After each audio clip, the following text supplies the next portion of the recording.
welcome back. We're here, we're gonna learn about Disney virtual worlds. We're gonna watch this video by lispeaks, a creator. I will link her down below. The video is called The Downfall of Disney's Virtual Worlds Part 1, Toontown Club Penguin and Pixie Hollow. This is one of my favorite videos ever. I've watched this video probably countless times. I really couldn't tell you. lispeaks is incredible. I did email her for permission. She said it was fine. But yeah, so we're gonna get into this. I'm excited. I'm excited to share this with you. Alright, anyway, Javelin, you ready? Yep.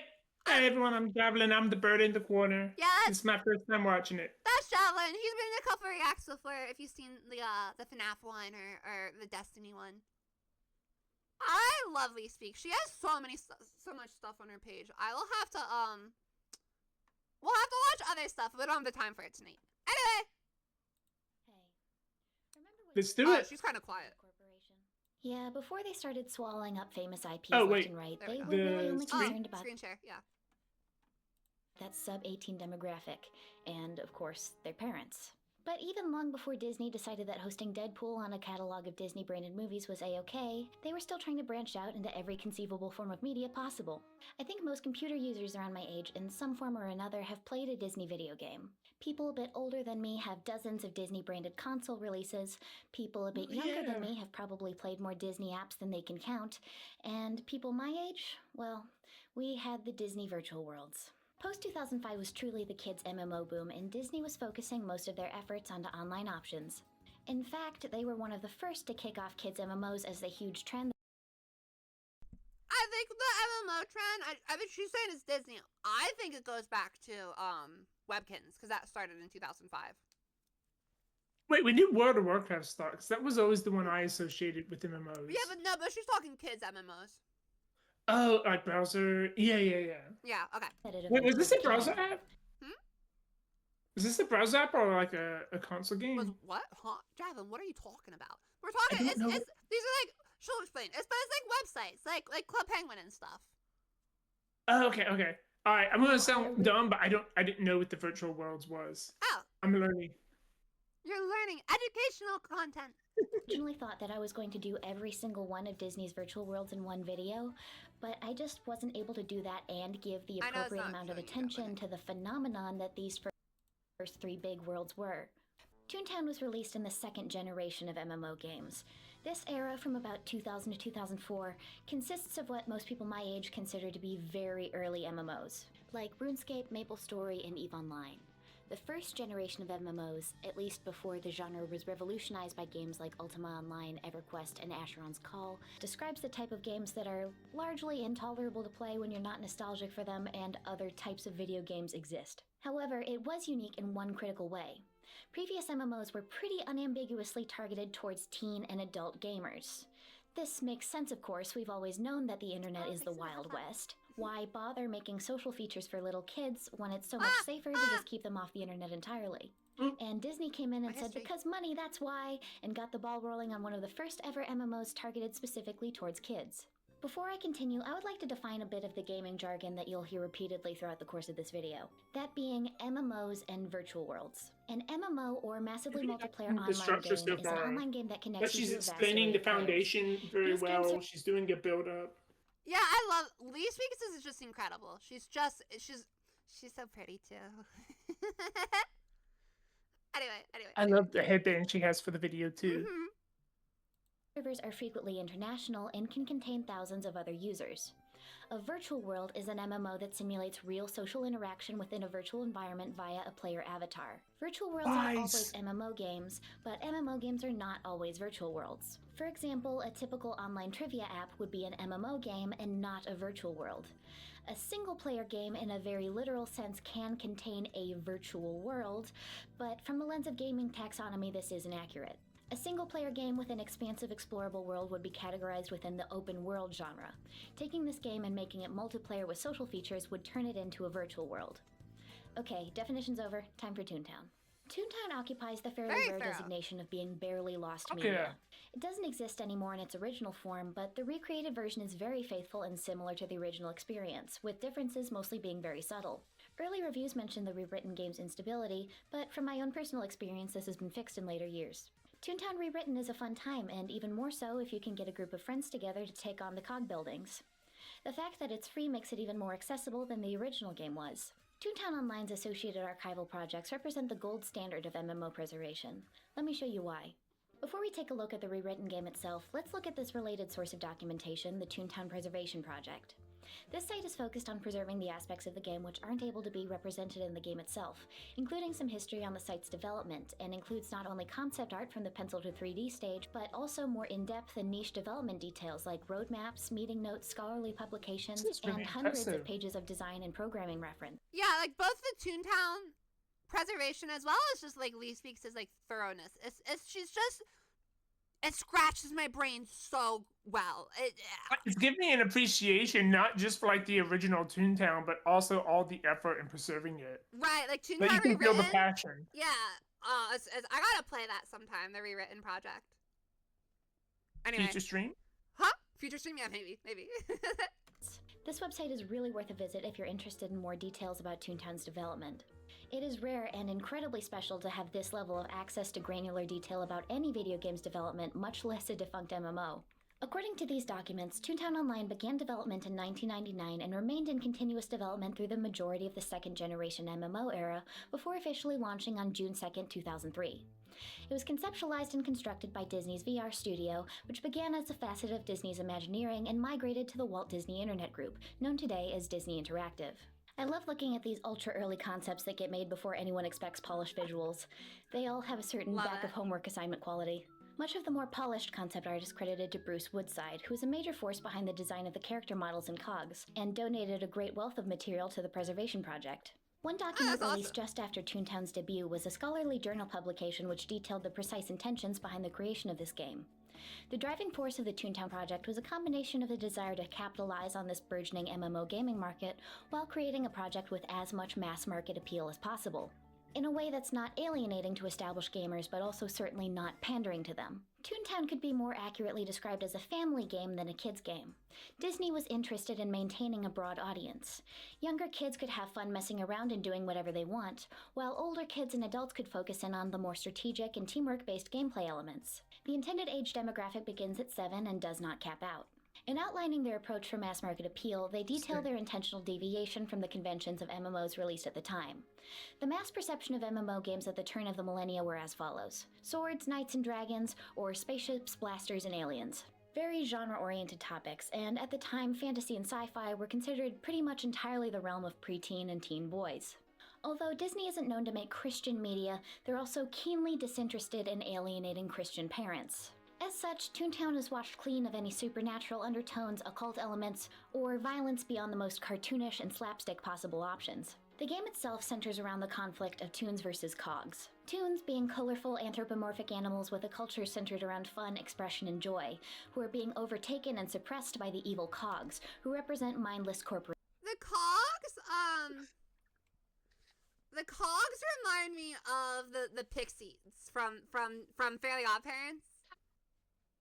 Like they had like the suits and they were changing everything to The gray. grayscale. Yeah, those Yeah. guys. That's what they remind me of.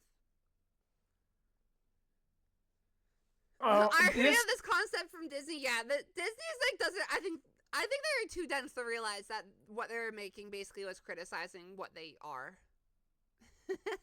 I feel like there's always the writer like at the bottom who's like, yeah, I'm gonna do this and see if it slips through. Yeah, if you're cool. drones. By the way, isn't it kind of funny when these corporations intentionally seek out Oh, the yeah. least controversial type of conflict that they can possibly add to their story? They end up condemning there the it is. practices of their own company. Like, oh yeah, Wow. these evil corporate overlords need to be taken down. Not us. Not us. The ones that aren't real. Please disregard the any hit similarities. ones. I'm curious how aware the What original are the Toontown good Online ones? team was of this slightly grim irony. Like, did they call their business administrators cash bots and law bots? Was anybody in that position disturbed about how they were being portrayed as in direct opposition to the spirit of art and creativity? Who knows? Toontown used a tiered chat censorship system that would go on to be adopted by many other kids' MMOs. In this game, this manifested as the basic speed chat, or the menu-based chat, and Speed Chat Plus, a whitelist typing-based chat. I've never seen The that. original game had the Secret Friends feature, which connected two players by sharing a uniquely generated code. I'm not sure why, but this feature is referred to in-game as True Friends, but consistently among fans as Secret Friends. This Secret Friends feature is one of the game details that didn't make it into Toontown Rewritten because the code generation feature proved to be an issue. However, the two-tiered chat system remains. The Secret Friends feature allowed users to chat with each other with a less restrictive chat system. It's unclear how the censorship differed from Speed Chat Plus. Another form of chat available among friends was Whisper, which allowed you to send direct chat messages to friends when they weren't in the same area as you. One aspect that's unrepresented in the rewritten game is Disney's efforts to make Toontown Online into a tangible experience. Instead of a digital download, original Toontown Online had to be purchased with a disc, which would come with a certain amount of subscription time. To further incentivize subscriptions, users would receive a Toontown trading card and newsletter in the mail each month that they remained a subscriber. These physical components were considered essential in a market that was at the time highly suspicious of subscription-based gaming. The game began off. That's fair. Like, that's kind of like normal these days. Like, whatever. But back then, like 2004, 2005, the internet Yeah, was because like it used to brand be new. just like a one and done thing. Yeah. Yeah, I any remember sort of not being allowed to go get Toontown because it was monthly. Yeah, like you're used to cable, but online, Yeah, it was very unique. the card system's really cool. That like it's a great way of giving you something where you can feel like, oh, yay! Yeah, You know, it's something like to grab that proves that you're part of it. Right. Offering a website-based digital download a few years later, abandoning the need for a physical disc. The membership structure evolved over time as well, going from a fully paywalled model where you'd lose access to your account a few days after your subscription expired, to a split free-to-pay and paid model where free players could complete a limited amount of gameplay before the imposed restrictions made continuing just about impossible. Toontown's subscription price was pretty steep, especially for a game released in 2003.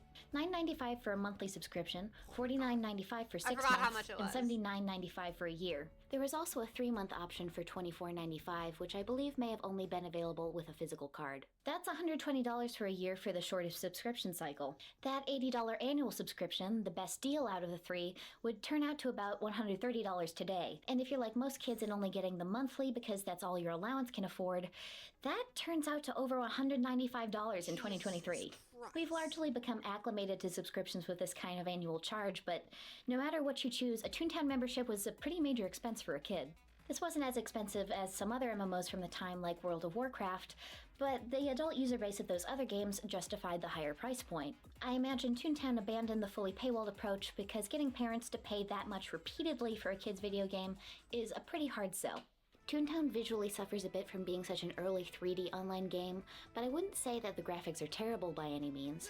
There's clearly a lot of care put into the design here. Yeah, it However, benefits from I a would very say that good the cards style. do tend to be Yeah. a little terrifying. Like, it's supposed to The be Rewritten cartoony. project is a very high-quality recreation of the original game, and so I'll be using footage of that. Any YouTube rips that are documenting the original game will be credited on screen. The game begins with customizing your Toon character. You can choose between a selection of animals, builds, and colors, and then dress them up. Afterwards, you're dropped into the world of Toontown. The helpful NPC explains the objective of the game. You know, fighting gentrification, and gives you your first 2 gags, which in this game are your attack options. One of the differences in the rewritten version is that the tutorial no longer prominently features Mickey Mouse, in order to make it more clear that the rewritten version is not affiliated with Disney. Afterwards, you're sent out to fight your first cog. After completing this tutorial battle, you're introduced to another core game mechanic, which is the Game Trolley. The Game Trolley is Toontown's main means of procuring the in-game currency jelly beans, and takes you away to a randomly generated minigame, in which you will gain more or less beans based on your performance. Once you're dropped into the main world after the tutorial, other users may come up and join you, adding a competitive or cooperative aspect to these minigames. Once you complete the game, you can replenish your supply of gags, and then either return to the overworld or continue to grind for beans. Soon after this, you're introduced to your Grinding for beans sounds like what I do for a living. Oh my god. Disney. Is this how you ended up this way? Yeah, yeah. Ended up this way is crazy. Whoops. Estate, which is the home customization aspect of Toontown Online. Through your home, you can call into Clarabelle's catalog, where you can order furniture and other character customization elements using jelly beans. After this tutorial section, you begin proper gameplay in earnest. You're given a series of simple quests built around destroying specific amounts and types of cogs. This is the fundamental gameplay loop of Toontown Online. As your level progresses, it becomes more imperative to collaborate with the players in the same room. It's especially crucial for taking down cog buildings, which is this game's dungeon mechanic. As you progress, you unlock more and more of the map, which you're discouraged from just mindlessly exploring due to the presence of increasingly tough enemies. The streets of Toontown are expansive and full of buildings that you can enter, but unfortunately the vast majority of these buildings are only facades staffed by a single NPC to create a quest initiation point. This has the unfortunate side effect of making every building in Toontown appear to be a money laundering front. Toontown's cooperative gameplay comes in a couple varieties of raids, which involve increasing levels of player ability and team cooperation as you ascend through the ranks of cogs. 5 seconds and came back to money laundering front. Has its own designated building-only high-level enemies and its own final boss located in their respective headquarters. For the Cell Bots, that's the Senior Vice President of Sales, or VP. For the Cash Bots, it's the Chief Financial Officer, or CFO. For the Law Bots, it's the Chief Justice. And for the Boss Bots, the CEO. Geez, this guy is terrifying. This character once mentioned a chairman, or boss of all cogs, but if this character was ever planned, it was never implemented. Cellbot Headquarters was the first of the headquarters to be released and was located at the peninsula of Oak Street in the Daisy Gardens area. This headquarters was a more expansive and intense location than ever previously released before and required a dedicated team of experienced players to complete. The courtyard served as the entrance and team gathering point. Here you could find other players who wanted to confront the bosses inside. Once you gathered your team, you'd begin storming the base. I'll be examining the Cellbot headquarters as the prototypical example of a high-level cog building. It's divided into two major areas, the factory and the towers. Users had to complete the factory segment first, as it would provide the user with cog pieces to assemble a disguise for entry into Cellbot towers. A complete suit would require the user to run the factory 10 times in total. You could bring a maximum party of 8 members with you into Cellbot towers. When you arrive, you're treated to an introductory cutscene where the Vice President realizes that Toons have infiltrated his headquarters. He then starts sending enemies after your party. First a barrage of cogs ranging from level 1 to 12, and then a round of level 8 to 12 skelecogs, and then you face the Vice President himself. In this battle, the party is given an unlimited amount of pies to throw at the VP when his undercarriage exposes his weak point. When this is damaged, he becomes temporarily stunned, during which time the Toons can push the VP back towards the edge of a platform and ultimately sentence it to the ultimate Disney villain fate, falling from a high place. Afterwards, Toons will be rewarded with skill points. Huh? That's actually pretty creative. I like how fun that is. It's definitely more unique. It's better than like the you hit the boss 3 times kind of fight, but it definitely sounds like it'd be very tough to do without like a big group. Yeah, and I like the whole disguise element, and then you have to knock them off. Toon Task credits and it's Claude Frollo style. You throw them off the top of a building. It's not murder if you don't see them die. Yeah, right. An SOS card, which allow the player to summon an NPC for a special attack. That's about it for gameplay. I wasn't sure where else to mention this, but besides Toontown Rewritten, there's one other very highly regarded private Toontown server, Toontown Corporate Clash. This is essentially Toontown Plus. Instead of being as close to a one-to-one recreation of Toontown as possible, Corporate Clash takes some liberties with adding new features. There's new areas, new enemies, new abilities, and even new Toons that you can be. I haven't played Corporate Clash myself, but the concept sounds pretty cool and might be a good option if the standard gameplay of Toontown sounds a little too simple for you. Anyways, now that we've covered the game, let's take a look at the culture. You know how you know, and I mean you really know, that Toontown is a proper MMO title? Because people can be real obnoxious, arrogant assholes about failure to play the game in the most optimized possible manner. Just like the big boy games. This applies to the original and the remake alike, but arguably the modern version is worse about this due to the generally older player base. While I've never personally run into this, I've heard several high-level players describe this as an increasingly pervasive issue as you make more advanced progress. These players are known in the Toontown player base as elitists, and the stereotypical form of the elitist is a cat. Wait, hang on. We gotta look at that. In the Toontown player base as the only thing's bigger than their ego is their collection of flippy shirts. Wait, what? To no place. I might as well use these Bessies. I have 99 every. This is like a foreign language. Showers maybe once a week. I have a see my other 130 at the moment. No biggie. I solo stun like 9 without mouse keys. I'm I such don't talk to the tunes two- lower than 130. Sue me. I mean, we could have used to. Yeah, a lot of this is like jargon that I do not understand, but it's. I love these kinds of and things. the stereotypical form of the elitist is a cat avatar with square glasses, although these players can come in any form. Typical elitist behavior involves spamming the chat with question marks over making a less than perfectly efficient gag choice, rage quitting team efforts over people making minor mistakes, refusing to interact with low-level players, and just generally taking the game so seriously that they and everyone around them completely stop having fun. I genuinely do consider this evidence of Toontown being a successful MMO, because I don't think the subculture would exist if there wasn't some real incentive for players to behave this way. The fact that so many people take it too seriously is a sign of quality in and of itself, because you don't see this kind of player behavior in games that are too simple and unchallenging to warrant any sort of real cooperation. However, that doesn't stop the practice from basically being hilarious at every level. Like, it's already a little pathetic to get mad at somebody for not perfectly optimizing in a video game, and that's really taken to the nth degree when the game is literally this. On the opposite end of the spectrum were troll players.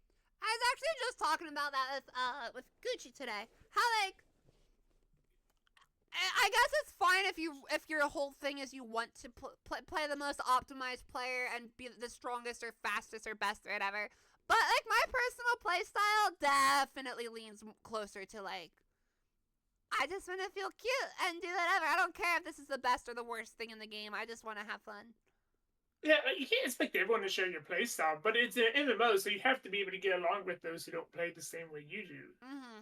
It's just like public social etiquette. Right. Imagine being elitist over Toontown, right? Right? Like 50 years later, like still caring that much about Toontown? Grow up. Anyway.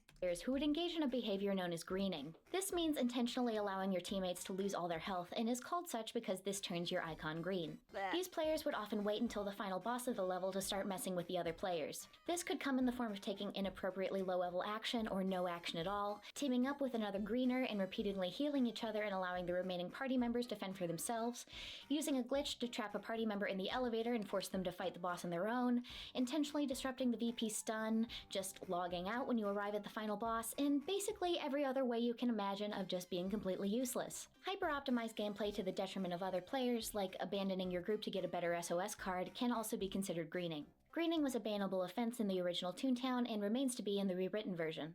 Base. Good. In its later years, as more and more attention was being divested away from Toontown and towards other more financially promising projects, Toontown gradually became infamous for being easy to exploit. Come 2013, Toontown's server infrastructure hadn't been updated in years, and was just becoming more and more vulnerable to player exploitation.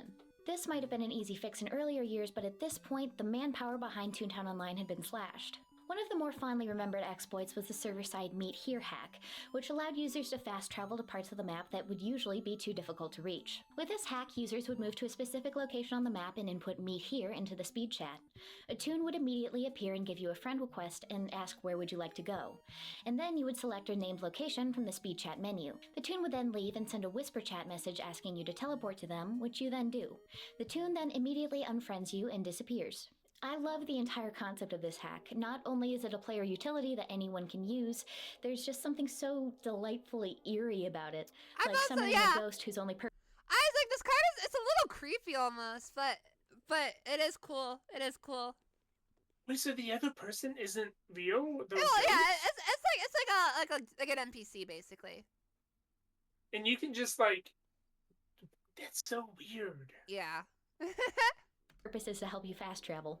On the less intensive and generally less helpful end of things, the Toontown Injector tool allowed script kiddies to modify their user data to a variety of chaotic ends. This could result in unnaturally strong or rich characters, using inaccessible avatar colors, and for more trollish purposes, duplicated avatars and T-pose filling up a neighborhood with more objects than old computers could handle, which made the game unplayable for most users. Hacked accounts would also sometimes clog the servers to a degree that nobody else was able to log in. The state of Toontown's data security in its final years was bad enough that it's kind of a miracle that they didn't suffer a really bad data leak. I suppose the hackers targeting Toontown were more interested in jamming the servers with T-posing tunes than trying to steal data. Aside from hacking, Toontown also had a variety of bugs and glitches that people would use both for trolling and just for the sheer novelty of glitching your game. One of these glitches was the Door of Doom, in which the player would place their closet behind the exit to their estate, which would cause anyone leaving to have their game immediately crash. One of the more utilitarian glitches was the Walking Through Walls glitch, in which you play the game's cog thief or maze game on the game trolley and allow yourself to be hit by a cog. If the player immediately enters the Cellbot factory after doing this, collision detection for walls would be turned off entirely, allowing you to fast travel much more quickly and bypass difficult segments of the buildings and headquarters. However, doing this in cooperative segments without every other team member's permission may be considered greening. What'd you say? Oh, it's just marveling because he's walking on air too. Yeah, it's cool because if there's no if you yeah. Players could level up their tunes more quickly by exploiting a glitch that occurred during COG invasion events. If you went to a district with an active invasion and then teleported into Welcome Valley, the cogs that would spawn on the surrounding streets would be standard cogs instead of the powered-up invasion cogs, but would still yield the double gag bonus. Toontown had many other glitches, most of which are less replicable and likely due entirely to programming or server errors. Many of these are documented in old YouTube uploads of Toontown Online gameplay. But all of these pale in comparison to what, in my opinion, is the holy grail of Toontown glitches, the vast nothingness known as the Gray. This was an out-of-bounds area that could be accessed through unintentional weak points in the walls and floors, or by activating the collision detection glitch I mentioned before. For example, a few fences in the playground of Donald's Dock in the original Toontown Online had no collision detection at all, simply allowing players to walk through into the Gray. Once you're in the Gray, you can travel for a seemingly limitless distance. It's like it's like that the void from Circus. Yes. Yep. You got it. I was You got thinking it. the same thing. The further you go, the more distorted and broken the visuals and controls become, similar to the Farlands in Minecraft. You can escape the Gray by fast traveling to a different location. The Gray is one of the best little pieces of unintentional lore that I've ever seen in a video game, because in a world where it's established that the villains represent a force of gray bleakness, isn't it kind of existentially horrifying to realize that that's all there is out there? Outside of your known world, there's only the Gray. Like Maybe that's what the cogs are fighting for. This is the world where they've already won. That's definitely a little eerie. Hi there, welcome in! The signs of Toontown's demise came long before any official notice. The increasing incidence of hackers was proof of Disney's dwindling attention on the project, as more and more of their efforts were being redirected to support other ventures. The closure date was announced on August 20th, 2013, and would be followed by a series of events to celebrate the game and its user base. I thought it lasted longer, to be honest. First, membership was made free and redundant payments were refunded. What followed was a storm of rapid-fire site events that would usually run through the course of a year. That's short notice, First, on August 23rd, the Silly Meter was kicked off, which is usually the April Fool's event, and Clarabelle's catalog was expanded to include every possible item. A week later, on August 30th, the Halloween event kicked off, enabling all Toons to go trick-or-treating and purchase costumes. Yet another week later, on September 6th, a winter holiday event was launched, allowing users to throw winter parties and go caroling. This event ended on Friday the 13th, and was replaced by an event which turned every player temporarily into a black cat, a special avatar previously only available on Halloween. Users could also create new permanent black cat avatars, although they would only be available for just a little less than 1 week. The final hours of Toontown Online were tragically anticlimactic. Many users were barred from saying their last goodbyes on the day of closure because at some point during the morning of the 19th, the servers stopped connecting any users attempting to log in. After this point, only users logged in prior to this incident were able to see the final moments of the website. The Toontown Fandom Wiki alleges that this problem was due to hacker activity, and the issue wasn't able to be fixed before the official shutdown. If this claim is true, then I think it's safe to say that Toontown hackers were determined to ruin everyone's fun till the very end. Despite the less than stellar final hours, I think this series of celebrations before the game's closure is a great example of respecting a game's player base at the end of its life. I agree. Now, it's a very common misconception among the Toontown player base that Club Penguin is the reason that it closed. The Toontown Wiki claims that the closing page cited Club Penguin's name directly, but there actually isn't any evidence of this, and contradicts the closure page FAQ from both the date of closure and immediately after. I have to assume that this was just an extremely pervasive rumor. Club Penguin may have absorbed some of the staff of Toontown, but the real killer was their common enemy: mobile apps. Smartphones and tablets were seeing wider and wider adoption, and it's awfully easy to get people to spend a lot, and I mean a lot more money on a single mobile game. So that's right, Toontown fans. It's not this guy you have to blame for Toontown going under. It's this guy. The fact of the matter is, Toontown closed because kids just weren't playing their game. Was that Webkins? I'm sorry, did you say Webkins? Wait, did I say it wrong? That was not Webkins. That was the Where's My Water guy. Wait, what? Where's my water? Dude, you're so old. We just have to move on. We don't have the time. What is this? Where am I? On the computer anymore. Tablet and mobile-based gaming pretty much completely took over after 2010, and every kid's gaming company wanted to make the switch, including Disney, despite how much this would disappoint the fans of the long-running MMO. Fans would be quick to pick up the slack. The founders of the Toontown Rewritten project knew about the site's impending closure before it was announced, and therefore they were able to gather enough of a team to announce the Toontown Rewritten project on the same day of Toontown Online's closure.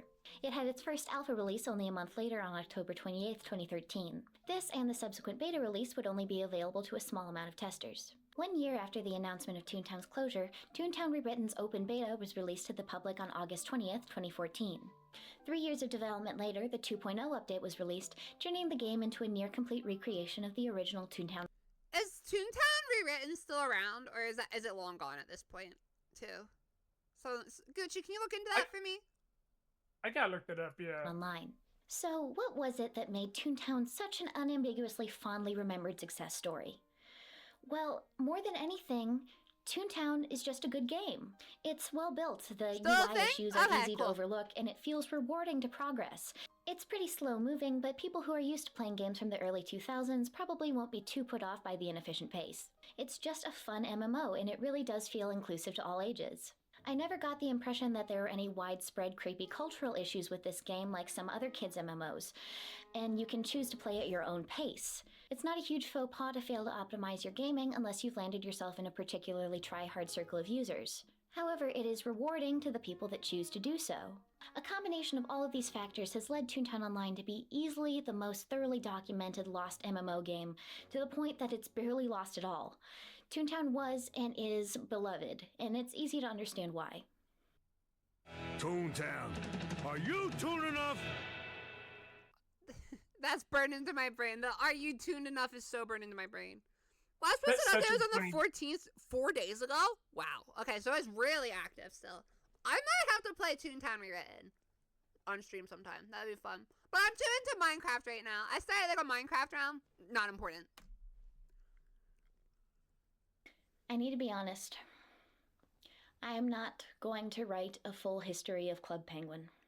I should not write a full history of Club Penguin, because I did not play Club Penguin. It was so wildly popular, and it still is, and as somebody who never played it in any meaningful capacity, I just feel like my version of the history of the site would be too derivative to be worth making. Izzy's thoroughly covered Club Penguin's history a while back. I love Izzy's. I've talked about her. We're gonna watch one of her one of their videos later. Not today, but it's about Neopets and drama and stuff. So we're gonna look into them later, just for reference. They did Neopets too? Izzy's did a video that was like the drama behind Neopets and all that. So that and this video we're watching now are two of my favorite videos on YouTube. So keep them in mind. Keep them in mind, Izzy's. And I recommend you watch that video if you'd like to see a comprehensive history of Club Penguin. Instead, I present this compromise, a collection of the most rare and bizarre facts about Club Penguin that I could find. I hope that in this segment I might be able to provide some new information to even experienced Club Penguin players. For those who don't know, Club Penguin was a straightforward social MMO where you had a penguin avatar and used it to interact in this digital world and play minigames. Club Penguin was a pioneer in the two-tiered membership model, with players being given the option to pay subscription to gain access to features like dress up, more colors for your penguin, and other additional customization. The amount that you had to pay for Club Penguin to be able to like funly play it made me like not play it really ever. That was expensive. Was that $60 for 6 months? I don't know. It's just because when you're a kid, you maybe have the cash, but my parents were not putting it on their card, especially like after the recession. No, and you always have those fears of like, how am I going to get it off? You know, they're going to take it off, right? Or like, are they going to keep? Anyway, I was not a Club Penguin kid either. I was all in on Webkins. options, as well as access to exclusive features and parties and events. Now, the thing about Club Penguin is it's not necessarily a lore-rich game. However, that didn't stop some strange things from popping up around the game anyways, because as a natural consequence of being the most popular, you're going to find some bizarre subcultures no matter what. You need to understand that unlike today, playing games on the internet wasn't really something that everyone did. This gatekeeping manifested in two distinct ways, one financial and one social. One, you needed to have access to a computer to be on these websites, and even more so than now, that was not a given. And two, you needed to not care that playing games on the internet was kind of seen as a lame thing to do. This resulted in most online games having a core audience of mostly privileged kids and teens who struggle with interpersonal relationships, which becomes a potent breeding ground for some of the most bizarre, chronically online behavior possible. Club Penguin was hardly the worst offender for hosting bizarre subcultures, but that doesn't change the fact that it was a popular mid to late 2000s online hangout, and therefore it will inherently contain some oddities. I understand that the social phenomenon of Pookies has been covered already, but I need to address this. Not only was it easily the most frequently mentioned topic in the comments regarding weird memories about Club Penguin, there is an entire complicated ecosystem around this phenomenon that I'd like to attempt to untangle. Well, where else to begin looking into Pookies but the designated Club Penguin Pookie fandom wiki? This has more information than I'd ever bargained for, and some extremely specific descriptions on what Pookies are, how to be one, how to speak like one, and so on. Pookies are simply Club Penguin's social standard for adoption roleplay. To become a Pookie, you would usually change your penguin's color to yellow and engage in some extremely standardized roleplay behavior, all of which are detailed here. It includes things like designated outfit items, acceptable Pookie stuff is legitimately just like the dom daddy little girl kink, but on Club Penguin. It's being a little, right? Like, that's just being a little. Pretty much. Like, that's pretty much that's what this entire thing is. It's so freaking weird, bro. for swimming, skating, and other types of play. Pookies utilized a specific grammatical convention that I would describe as middling between baby talk and a squeaky toy, and these Pookies would set themselves up in the pet shop and beg to be adopted by a character who would play the role of Moo Moo or Dada. These parents would also fall into archetypes like nice, mean, and rich. Now, if you've been online long enough, this may be setting off some alarm bells. You Let me think address the Destiny was elephant in the the room. Pookie going for rich?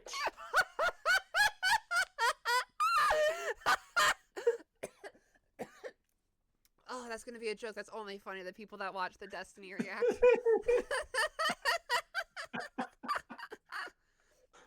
Adoption roleplay is a wild phrase. Honestly, this entire section is just so bizarre.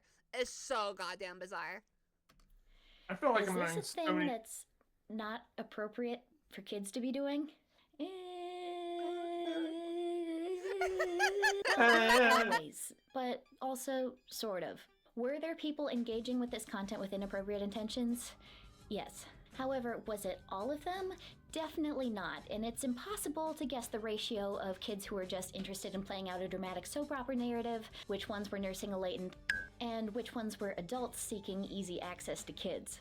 The existence of the subtype tummy Pookies, or unborn Pookies, I think gives lie to the fact that at least for some people there was something a little weird going on. It wasn't always creepy, but it could easily become very disturbing in the hands of the wrong kind of person. I definitely credit this potentially sinister aspect as the reason why this phenomenon sticks in so many people's minds as a weird and unsettling part of playing on Club Penguin. Just gross. I think there's Just something gross. non-coincidentally similar to lifestyle guides and the extremely specific and ritualistic descriptions of how to be a Pookie, down to the types of Pookies that you can choose to be. For a lot of users who partook, however, this similarity was entirely irrelevant, because the main allure for them was just having a good time role-playing and creating drama. I hate that I recognize that site. That test is so recognizable for sure. That there does exist a population of people who found out that they have a thing for mommies via Club Penguin. Something that I find hilarious is the rise of Pookie hate communities, which is also documented on this wiki. Few people on either side of the argument were really equipped to understand the more potentially sinister implications of Pookieism, so these criticisms were dismissed as meaningless hate-mongering. However, in retrospect, I think it's easier to understand why exactly these onlookers were made so uncomfortable. At the same time, I understand why ex-Pookies can be so defensive of the practice. It's difficult to be accused of creepy behavior when you were acting with genuinely pure intentions. However, it can be difficult to acknowledge that there may be borderline or even overtly illegal behavior in your community that presents in a way that's indistinguishable from normal roleplay most of the time. This Pookie community has a concept known as the AMP scale. What? I don't know the meaning of this acronym, but I assume the P is for Pookie. This scale describes a Pookie's level of dysfunctional behavior. The 4 bottom tiers describe what is essentially expected player behavior, with the Diva tier being a moderately dysfunctional but acceptable roleplay character archetype. The 3 tiers at the top describe over-the-line player behavior that may potentially break site rules. The first of these tiers is known as Melds, or Mean Evil Lying Divas. This tier has a Mumu equivalent, the Mean Evil Lying Mumus. This basically describes cruel and antagonistic players. It's just so deep. It goes so deep. I'm blown away. I didn't realize Club Penguin. This is just one aspect of Club Penguin. This is just the weird kink aspect of Club Penguin. This isn't even the main game. This is just one weird subculture. You know what this reminds me of? It reminds me of like hearing a documentary about Nickelodeon and finding out about all the weird foot fetish stuff. Moving on. I don't want to touch that one.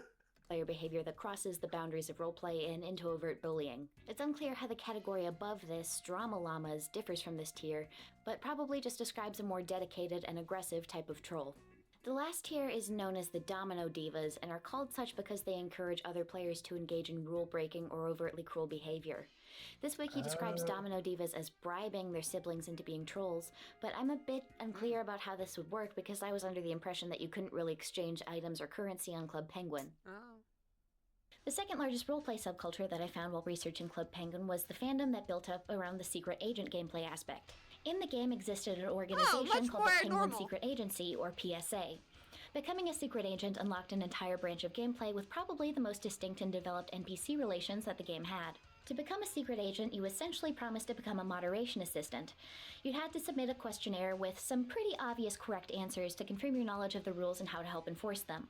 I don't think the secret agent position held much weight as far as moderation goes because players were incentivized to choose the correct answers regardless of what their real intentions were. This was because of all the additional gameplay unlocked by the secret agent route.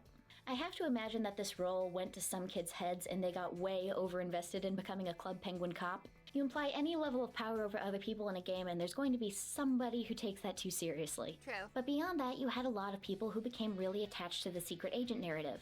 This would result in roleplay groups popping in both within Club Penguin and outside of it. There are some characters associated with the secret agent route that the fandom was particularly attached to. Most notably, a red penguin referred to as Jetpack Guy, a blue penguin named Gary the Gadget Guy, and an antagonistic polar bear named Herbert P. Bear. I know a lot of you already know where this is going. You've got Cool Guy. You've got Nerd Guy. You've got Evil Guy with a perpetual evil smirk. If you've been in fandom spaces for long enough, you should already know that things are about to get very gay very quickly. There are fanworks for just about every possible ship combination, including X-Reader and original characters, and I've heard in the site's heyday there were tons of designated RP chat rooms themed around the secret agent narrative. I don't want to get too into the details because I don't want to send any trolls after these fan artists and writers, but just know that this bear permanently affected the brain chemistry of an untold number of young gay furries. Jesus Christ, Other roleplay events in 8,000? Club Penguin tended to be more spontaneous, like I'm this playing a game alleged about a zombie bear to apocalypse looking for server-wide event. bears. Club Penguin's main What do draw. you say?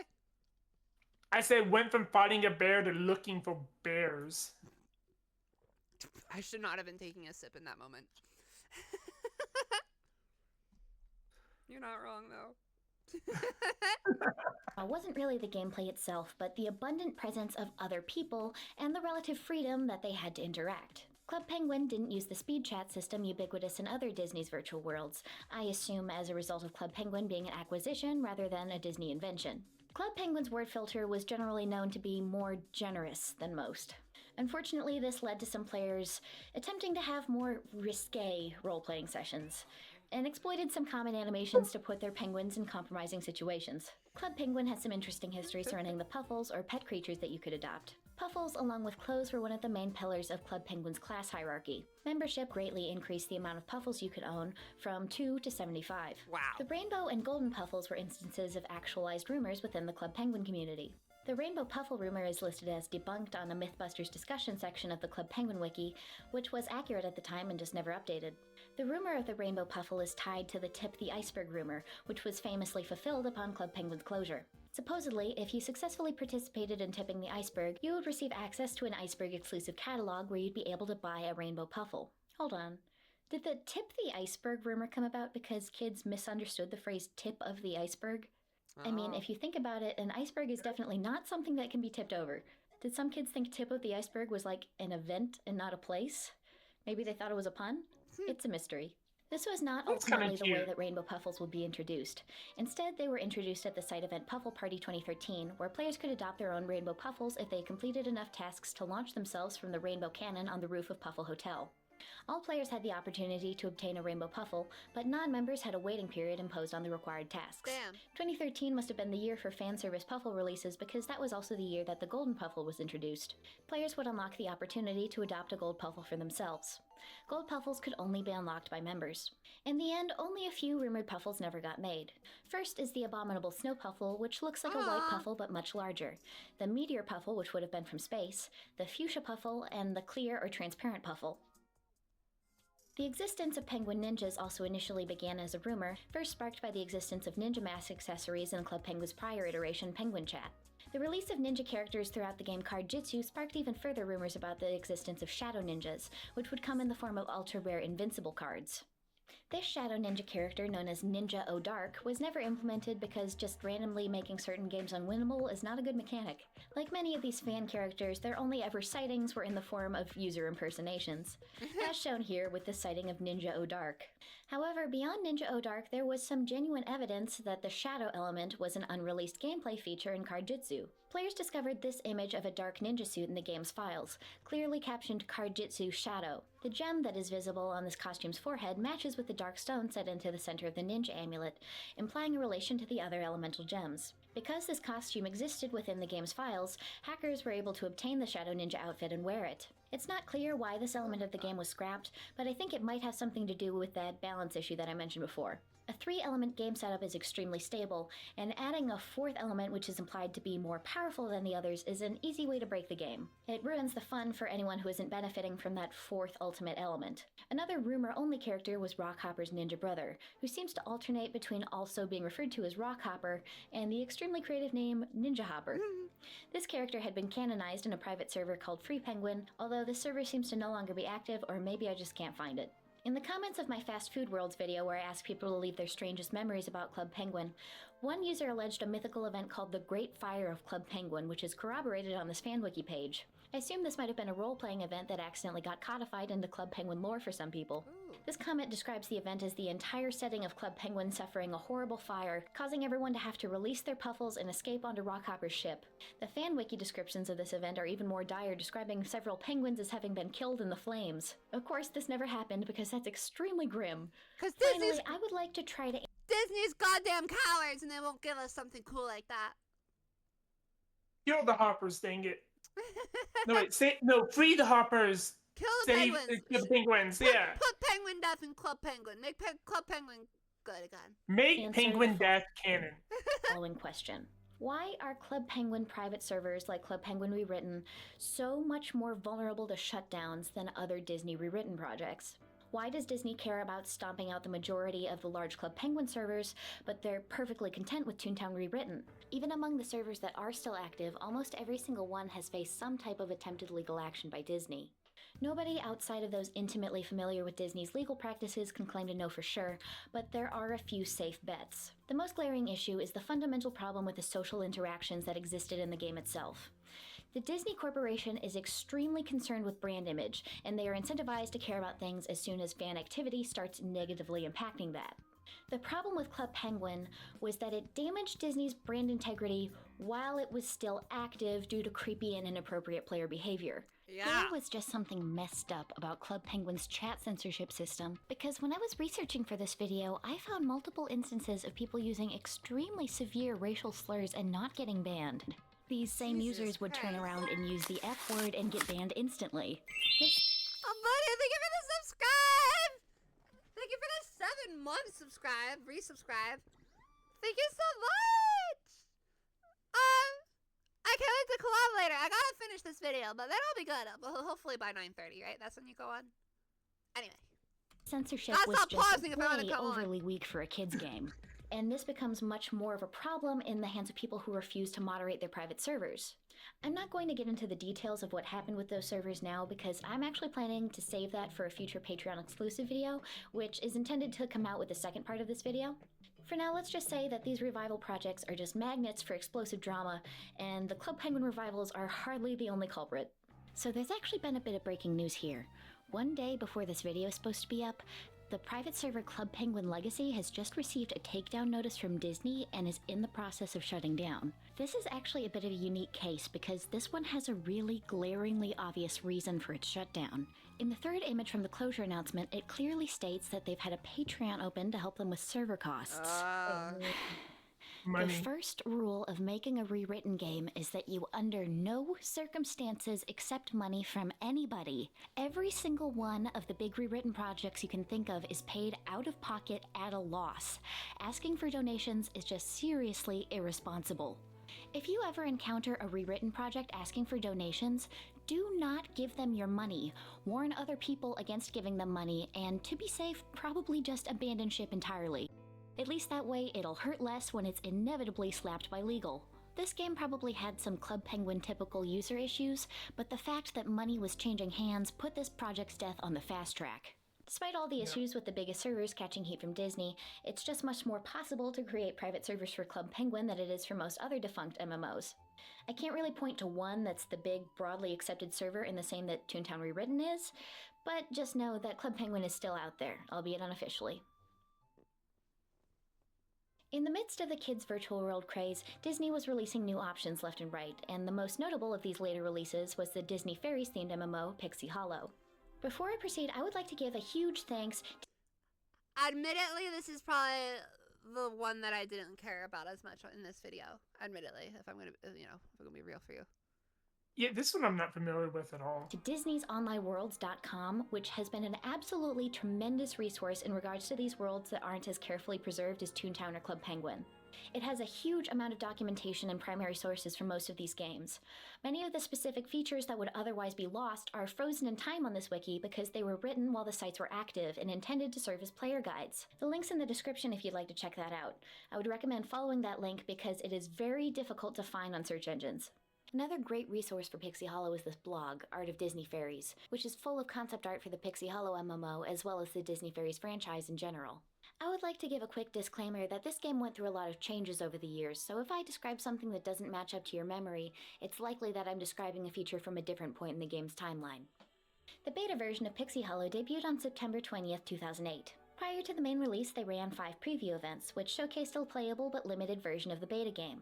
This graphic from October 2008 sums up the main gameplay features, the first of which is experience. This is a descriptor that's generally too broad and vague to be a real draw, but the experience in question is getting to be a fairy. Frankly, you don't even have to have a good game after that because you present the concept of you, yes you kid, you get to be a Tinkerbell fairy, and you're going to have kids showing up no matter what.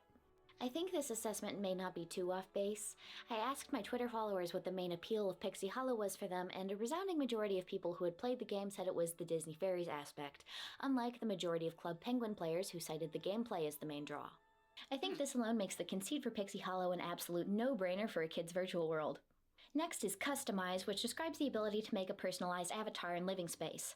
Play, which describes a variety of mini-games like Firefly Light Up, Butterfly Painter, Tinker Toss, and Petal Pickup. Finally, there's Collect, which describes the gathering and crafting portion of the gameplay experience. Playing Pixie Hollow began with a Create a Fairy menu. First, you select your gender. In this game, you can choose between being a fairy or being a Sparrow Man, or Boy Fairy. Sparrow Men weren't added until an update in April 2010, which increased the game's overall inclusivity. Then you select your fairy talent, which describes the power that your fairy embodies. There's the animal talent described as adventure. They were really just banking that girls were gonna play this game. They're like, we don't need a boy character. It's just gonna be girls. It's girls and boys who might want to be girls. Yeah. Bye, Majora. Thank you for hanging out. I'll see you tomorrow. Honestly, it's a great excuse because when you're like a young boy, there's you can't play as a girl, and then you could go, no, wait, it's just the only option available. That's all. That's a good perspective. I did it. Yeah.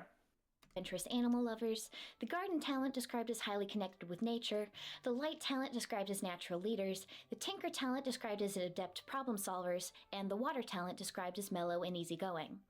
Afterwards, you customize your fairy's appearance, and if you're making your account early enough in the site's run, get to customize their outfit as well. The visuals in this game were honestly stunning. These backgrounds are just so gorgeous and carefully crafted. Many of these staggeringly beautiful pieces of background art were created by Eric Reimer.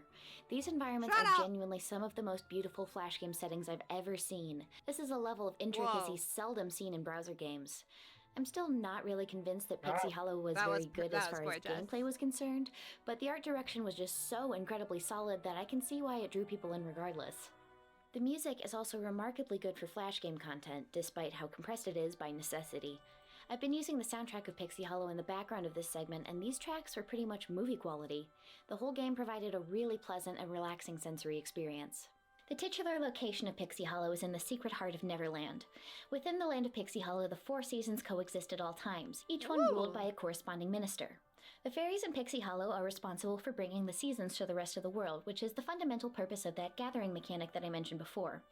However, I'm not sure that this was really codified in the gameplay because in the documentation I haven't seen anything about an actual season change mechanic that players can influence. I'm a bit unclear about the overarching plotline of the Disney Fairies franchise, but I'm under the impression that all of this is technically set before the events of Peter Pan, despite Tinkerbell acting extremely out of character in that movie compared to any other Disney Fairies media. I find it odd that they tried to weave it into the same universe at all. Quick aside, I'm wondering if any of you will be able to change my mind about this. Was Tinkerbell not absolutely justified about not wanting to be a Tinker Fairy? I feel like she was. It's the least magical out of all the talents and least directly involved in the changing of the seasons. I didn't realize I feel like the main draw of the Tinker talent is the fact that Tinkerbell is in that. I didn't realize that Tinker was like a fairy type. So that's like, right, so her name is just basically her job plus spell? Yeah. I would feel kind of like bottlenosed into, or railroad into like taking a certain job too. Yeah, that would kind of suck. I never realized that. I never realized that Tinker was the kind of fairy. Alright, sorry, your name is Mail, Bob. You gotta go deliver the mail. Group, and that's not a draw when you are Tinkerbell. And like, yeah, the role is important. All the other roles need their tools, but that just means you get to do the job that's important instead of the jobs that are fun and magical. I think if I was forced to be a Tinker Fairy, I'd be annoyed too. Upon release, Pixie Hollow had 2 available areas, Spring Valley and Autumn Forest, which would later be expanded to include Summer Glade and Winter Woods. These larger areas were subdivided into smaller meadows, which acted as hangouts and hub spots for shops and minigames. While you're in one of these meadows, you can hit the Fly Up button to get a bird's eye view of the map and fast travel to another location. In this world, you'd be able to find the well-known Disney fairies like Silvermist, Iridessa, and of course Tinkerbell herself, who would hand out quests to users. Only paid members were able to complete several quests from the same fairy. I've heard many users say that they would repeatedly make and abandon accounts due to the content for free-to-play users being pretty front-loaded. Scattered throughout the world are these ingredients which you pick up as you fly around. It seems That sounds like something I would do as a kid. Maybe, like, I don't think I'd play Tinkerbell, but, like, for, like, games, like, they just keep making new accounts for all the stuff that you get at the start or whatever. No, yeah, I see what you mean. Because like it's free content and you can get the most out of that game. Right. Because like when you can't buy your own games, but like it's free, you can milk that. Yeah, and if especially if it's, like, front-load it, like, there's a lot you can do at the start, and then you're free to play basically doing nothing, then, yeah, make a new account. I would do that all the time, I'm sure. Seems like this was 100%. initially just a collectathon mechanic, but as new updates were implemented, the collectibles started being used in a more complex crafting mechanic where you could use these items to build your own clothes and furniture. The clothes crafting mechanic was called tailoring and led you through a selection of 8 minigames. First, you dye the fabric in a minigame called roly-poly painting, getting a better score if you cover the swatch thoroughly. Next is caterpillar cutting, where you cut out the pattern using a caterpillar to follow the dots. Then is pattern placing, where you assemble the pieces like a jigsaw puzzle, spider stitching, a reaction time game where the garment is sewn together, beading, where you match the displayed pattern of beads, button search, where you find the correct color of buttons in a pile, knitting, where you match the correct color yarn to its corresponding squares on the grid, and finally shearing, where you remove the correct color of fur from a furry rainbow caterpillar. Woof, that's a lot of steps, but I don't think you had to do them all every time. When you're done, you have a new clothing item and are given a score and additional talent points. Baking is another option for crafting, but yields consumable baked goods. This one had a shorter sequence of mini-games with individual games for mixing, pouring, and fire tending, with an additional last step to decorate if you're baking cupcakes. Tinkering is the final option for crafting and creates furniture. This crafting segment is contained in a single Tetris-like minigame where you attempt to combine groups of 3 out of the following blocks. These crafting features were partially paywalled. All users could access the mini-games through the practice mode, originally called community mode, but afterwards they were not able to keep the garment that they made. Only with the personal crafting mode did the player get to collect the item for themselves afterwards. Your clothing could be accessed through your Leaf Journal. You could store a maximum of 100 outfit items as a non-member and up to 600 as a member. From this page you could customize your fairy's outfits with the items that you purchased or crafted. Your Leaf Journal would also include a to-do list, your furniture storage, a place to fill out your profile for your My Pixie page, your progress in your talent skills, your badges, outfits for your animal friend, your crafting and tailoring patterns, your active quests, and finally the game options. Your My Pixie page was essentially your player profile and displayed your avatar within their room. On this page, players could view each other's information and leave messages. It also hosted some other interactive features like quizzes and polls. Pixie Hollow was loaded with minigames, both single-player and cooperative. One co-op form of gameplay was the Wilderness Adventures, which led a small group through a series of timed tasks.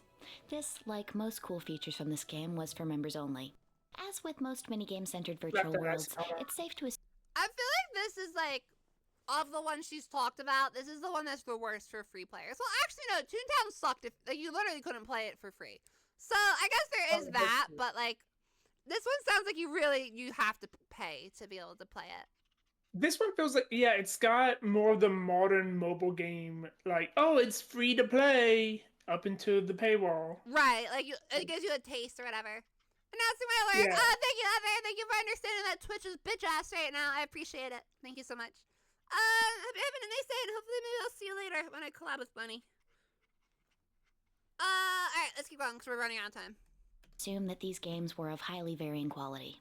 Users could chat with each other through Speed Chat or Speed Chat Plus. This was pretty much identical to Toontown's chat system down to the name. I assume that this is just Disney's proprietary chat system for kids' online games. In Pixie Hollow, the Speed Chat options were rethemed to be a bit more Pixie appropriate. You could request access to Speed Chat Plus by getting permission from a parent, or if you had your own email address, just do it yourself. Pixie Hollow utilized a paid membership system which came with the following perks: full access to the aforementioned crafting systems, access to exclusive shops, and access to early releases of minigames. The heart of the membership was really the ability to fully customize your avatar and living space. The ability to express yourself in this kind of fantasy environment is extremely enticing bait for subscriptions and microtransactions. These memberships could be purchased through the website directly or via in-store gift cards. When purchased online, these subscription-based memberships could only be canceled by calling into their customer support line, which I always think is a very scummy way to get people to avoid canceling their subscriptions, because you'll almost always be put through somebody whose job it is to convince you not to.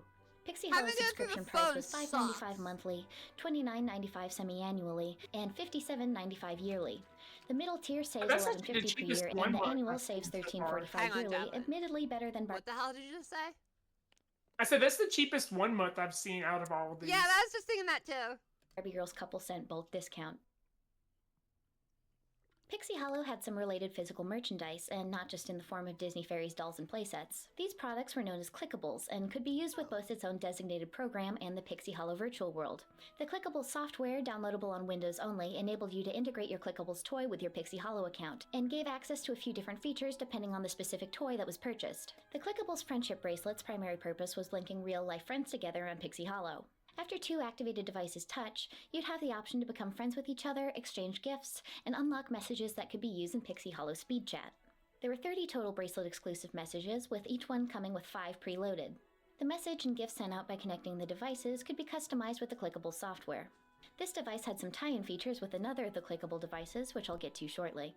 The clickables jewelry box mostly served to unlock digital accessories for your Pixie avatar. These jewelry boxes came with 3 clickable charms out of 31 total, which could be worn as a bracelet or scanned by the device to unlock a digital item. Presumably, you could purchase more charms on their own. This toy also served as a functional jewelry box. The Clickables Fairy game was the only device with its own screen, which allowed you to play its built-in fairy game. It's not very clear what the gameplay on this device was, but I think it's safe to assume that it was the kind of crappy handheld minigames that you get in like a Happy Meal box. By playing this game, you could earn Tink points, which would then be transferred to Pixie Hollow. However, the points couldn't be transferred unless the user also owned the friendship bracelet. Sold separately, of course. You may have noticed that Tink points is not a currency that really existed in Pixie Hollow. This is because Tink points were a clickable exclusive currency which would allow you to buy only one item, a butterfly which would follow your avatar around. These were not permanent items and would disappear after an unspecified limited time. You are able to buy more butterflies by playing the handheld device and gathering more tink points. Pixie Hollow was actually not the only online Disney Fairies game release at the time. Thank you for the A hydrate. mobile spin-off called Disney Fairies Fashion Boutique was released in September 2012. This was a fashion design simulator with a time management aspect where customers would come in requesting specific styles, and you'd have to complete the request to the best of your ability. You'd assemble the desired outfit according to their request, and then be served a series of mini-games reminiscent of Pixie Hollow's tailoring mechanic. The Disney Fairies Fashion Boutique utilized some typical microtransaction encouraging gameplay obstacles, such as forcing the player to wait to proceed. These obstacles rewarded the player for buying diamonds, ranging in denominations of 99 cents to $99. Completing some tasks in Pixie Hollow would allow the user to reduce their wait time on this game, which I believe was the only official integration with Pixie Hollow itself. This game is available for download via the Internet Archive, so long as you happen to have an Apple device that can't be updated past iOS 11. It's still playable because the online aspect is pretty insignificant. The only feature you're locked out of is visiting other people's boutiques. The Disney Fairies Fashion Boutique got taken off of the App Store pretty shortly after the closure of Pixie Hollow, and the entire Disney Fairies franchise ground to a halt pretty shortly after that. Yeah, makes Disney sense. had officially decided that the general public was over fairies. And that's about it for Pixie Hollow. What a cute, nice game. It's not like I had any major problems or anything. Oh god, that's a title card. That was so Well, clever. you didn't think I was love going her to so talk about much. this game without getting I into love the her so financial much. aspects, did you? In fact, the mechanisms in place for predatory monetization in Pixie Hollow may be some of the worst that I've ever seen on a desktop-exclusive, child-specific game. Because the thing is, it wasn't always like that. And the fact that it wasn't always like that is the root of some of the most devious instances of exploiting your child audience that I've ever seen. Not just from this company, but from kids' virtual worlds in general. While I hadn't played this game myself, I had heard it described several times as Barbie Girls but Disney Fairies, which I thought gave me a pretty clear understanding of the general vibe of the site culture. Meaning, things got classist very quickly, and Disney was largely on board with this atmosphere because that means its user base is constantly putting pressure on each other to spend more money. However, I was Disney not is aware of so the scope greedy. of this problem and just how bad it got in later years. It's standard practice in virtual It's worlds, not a especially efficient ones with a model. split free-to-play and membership tier system, to have certain aspects of the game walled off to people who aren't paying. This is always going to result in some level of financially predatory behavior when the game in question is for children, but this practice is highly normalized and isn't likely to raise too many eyebrows nowadays. What is not standard practice, however, is taking features that were previously available to all players and moving that behind a paywall. And this is Okay. exactly the issue that Pixie Hollow suffered from that made its predatory monetization issue seem so exaggerated. The first thing that people tend to mention when it comes to financially motivated feature removal is the Create a Fairy overhaul from September 2009. From this point forward, players were no longer able to choose a custom outfit at registration, but instead had to grind or even later About pay that. for materials to buy clothes if they wanted to wear anything but the default Arrival Day outfit. As you might Oh no, imagine, that would ruin players the fun of starting an account. Right? Like, I feel like half the charm of this game is the outfits and all that. And all of a sudden you're going to take that away and put it behind a paywall? That is such ass. That's booty cheeks and a half. Like I have to go with like a standard outfit at the beginning? Or, no. Right. Like, let me dress up my goddamn fairy. thought this change was extremely stifling. In a fashion-based social game like this, your outfit is your individuality. Yep. Restricting the player's ability to express themselves as an individual is an extremely manipulative method of convincing a child that they need to have a paid membership. In April 2011, Pixie Hollow introduced Talent Levels, a member-exclusive feature that yet again shifted a larger percent of the gameplay toward the paid tier. With the introduction of this feature, users could level themselves up by completing a list of tasks and be rewarded with a payout of items in return. The WordPress blog Marigold's Musings describes this new feature as a kind of dangling carrot for non-members. It seems like at first, from this member's perspective, there was just a cool new feature that everyone was able to enjoy. But once they hit level 3, they were confronted with a paywall. I find the way this was presented to be a pretty devious bait and switch. Another instance of feature removal came in November 2011, where the game was updated to restrict all players to having one fairy per Disney account instead of 3.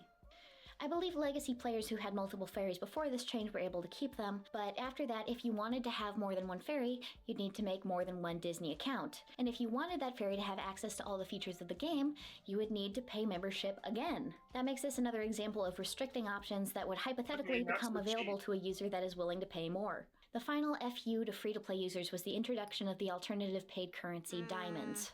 This introduction came with sweeping and devastating changes to the accessibility of items by free-to-play users. Every single dress-up option previously available to all users became restricted to diamonds only. Free players could earn a limited amount of diamonds per month through gameplay, but anything after that, they would be forced to pay. Memberships were rewarded with diamond incentives, which increased depending on the length of your subscription cycle, starting with an allowance of 30 diamonds per month for weekly members and capping out at 240 diamonds per month for annual subscription holders. I'm sorry? There is weekly subscription costs? Like, Who does weekly? anyway, let's keep going. Yeah. We're running out of time so badly. Site's life, free-to-play users were all but barred from the dress-up aspect of the site. Not only could they only get the basic non-premium clothing items, they couldn't get more than a few per month. Before this change, how many basic clothes that free users would have access to would depend on how much time the user invested in gathering materials. After this change, there was essentially no point to the gathering mechanic for free-to-play users, since only members could exchange their materials for diamonds. Diamonds were framed as making features more accessible to players without memberships, but in reality this does nothing to make those features more accessible to free-to-play users. There is still going to be a stark divide between the haves and have-nots, and despite how normalized it is now, I think it's pretty reprehensible to put this kind of pressure on children who have no concept of the value of money. The fake classism induced by this obvious visual divide has some very serious real-world implications, because even more so now that gaming is more normalized, this carries over real life where actual children are getting bullied because their parents can't afford to buy them something that has absolutely zero real-world value. And let's keep in mind, this is all around like 2009, 2010. Like right when there's the market crash. This is making me appreciate Toontown more. Like, I take even if it's expensive per month, at least it's kind of simple and honest. Like, you pay, you get everything. You don't pay. As a membership, and that is about it. This is like a membership and paid currency and all this other stuff behind, like lockdown. It's too much. It's too much. That stuff adds up. That adds up a lot. Yeah. Hi, Dragon. Welcome in. This fake classism absolutely becomes real-world classism as soon as it spills over into how people treat each other face-to-face. And I know for a fact that this kind of bullying can make kids extremely isolated and depressed. I think this becomes so much worse with microtransaction-based currencies over the standard limitations imposed by memberships, because that option for relatively low one-time payment over a higher recurring payment makes the divide between the haves and have-nots seem that much more severe. The elitist players will get it in their heads that, wow, these kids can't even afford to spend $5 one time, and the bullying against 100% free-to-play users becomes more severe as a result. And that's not to speak of the kind of fraud that's encouraged by this kind of monetization system. Kids are tearing through college tuitions worth of credit card balances because these games are designed to get them so hooked that they can't possibly prioritize anything else, and winning or not waiting or getting the newest, fanciest possible item is just a couple taps away at all times. Frankly, relative to how kids gaming has become in recent years, Pixie Hollow is not that bad, even with all the egregious feature removal. At least the maximum price of diamonds you can purchase in one go is only $35 instead of today's standard of $100 or more. However, I feel like it's clear that this choice was one of several made on the path to our current status quo of pelting children with microtransactions from all angles at all times. Man, microtransactions suck. Hey, Javelin, are you gonna get the Tito skin when it comes to Fortnite, and then I can play Miko and you can play Tato? Yeah. Are you gonna get her? Yeah, of course I have to. Okay. I got cash. What am I, please? What are you, free the player? Free the player? Come on. No, I got those $4. Hell yeah. Making it rain. No. Pixie Hollow announced its closure on the same date as Toontown, August 20th, 2013, and would follow the same closure timeline, shuttering completely on September 19th, 2013. Like Toontown, Pixie Hollow released their membership limitations during this final period, allowing players to finally fully indulge in all the features that had been restricted from them. Unfortunately, the Disney Online Worlds wiki doesn't really have detailed information about these closure events, nor do other resources about this game. Pixie Hollow's closure was met with the same kind of desperate petition-making that most of anything's closure tends to get, but unfortunately the vigor to immediately revive the project was just not there at the time. No one cared. However, this would eventually change, as the resounding success of Toontown Rewritten would inspire other teams to take on similar revival projects. There are currently 2 major rewritten projects for Pixie Hollow, although neither of them are in a completed state the way the previously mentioned game's revivals tend to be. There's one called Fairy ABC, which seems a bit dead.